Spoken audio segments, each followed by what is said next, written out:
So we want to welcome you to Sweden and the northern parts of the world. As you can see, we have a beautiful day up here today, so we're all dressed up in beach clothing. So we're going to have some fun on the beach and in the river. So what the hell is Skagit, and what's the difference if you compare it to the Scandi style I teach and we use up here? Well, there is differences, but there are many things that are very much alike. The Skagit style evolved up in the Pacific Northwest in the early 1990s. A bunch of guys were fiddling around with lines to actually fit their kind of and their type of fishing. And they were kind of struggling because the steelheaders up there, they wanted to toss and cast really large flies. And how do you do that in an effective way? Normally, early in the season for sea trout fishing, we would like to toss flies like this. I mean, heavy, large tubes, or the one that Tube has, like intruder-style patterns. Really big patterns. And also the sea trout kind of holds in the deep holes in the winter time and in the springtime, and you want to get down to them.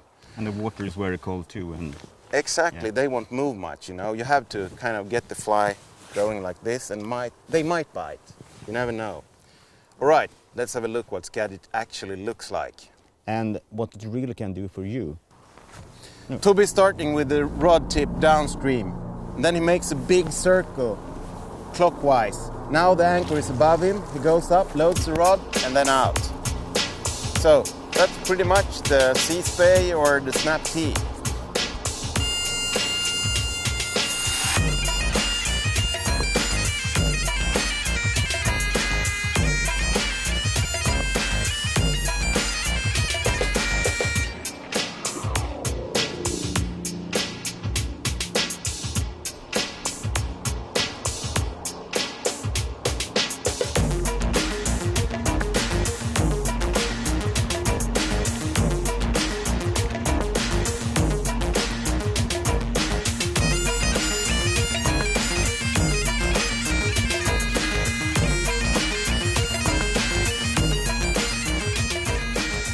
So I'm going to show you the parry poke. A fun thing is that the parry poke, as this cast is called Skagit-wise, has a name in the north of Sweden, in the river of Byske, where the old geezers fishing up there. It's really close quarters, so you can't really create the D-loop behind you. So these pioneers of fly fishing up there, they made this cast which is called the Byske cast, and it's actually exactly a parry poke but made with a normal shooting head. So it goes pretty much like this. I lift the line in like a regular underhand cast, but I want to land everything in a big coil in front of me. Then I go up, load the rod, and out. That's the parry poke. So this is actually Skagit casting, and now we're going to look a little bit at the material and how to set things up. All right, the big difference between Scandi style and Skagit style is the line setup. If this was a normal sink tip line for Scandi casting, the sink tip we use together with the back part, the floating part or the intermediate part of the line, will actually together be what loads the rod. So if the rod says 31 grams, the tip and line together should weigh 31 grams because we anchor differently. Skagit-wise, don't care about the tip and the weight of that. This, the main line, the Skagit line, is what's going to load the rod.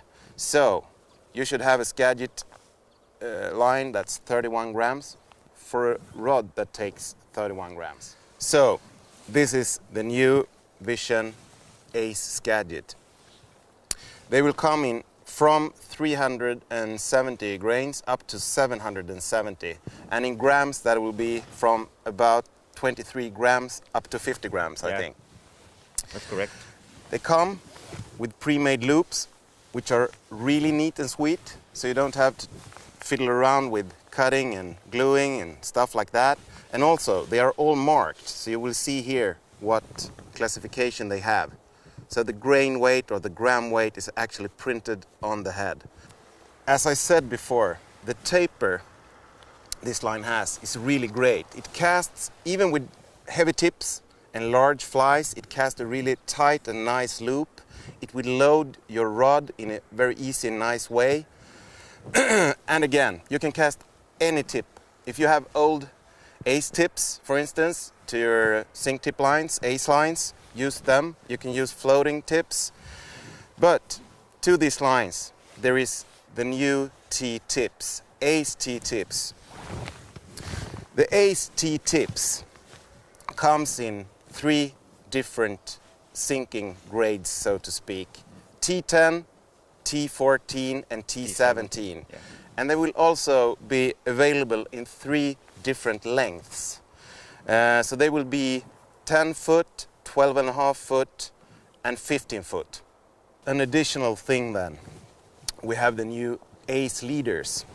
The ace leaders comes in a package of 2, and these are great for all kind of fishing, not only Skagit. But the new thing is that we have short nylon, tapered nylon leaders that will be really cool to put on the T-tips to actually make the casting easier and make a good presentation.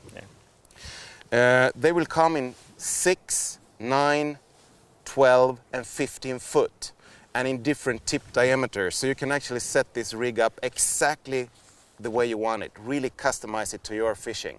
So normally we would fish maybe a 15 or 16 footer in 10 or 11 weight. Now we can actually go as deep and fish the large flies with what, 6 and 7s and 8s, which is awesome, good fun. You will get a better hold on the fish also while playing it. The other thing is we can fish closer to the bank, yada yada, it goes on and on. Yeah. So a new rod for this year and already a favorite in many ways is the new 6.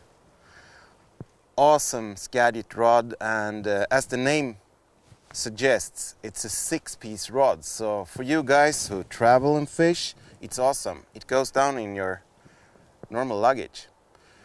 Action of this rod is a little bit faster than the cult rod, but it's still really, really sweet for Skagit casting.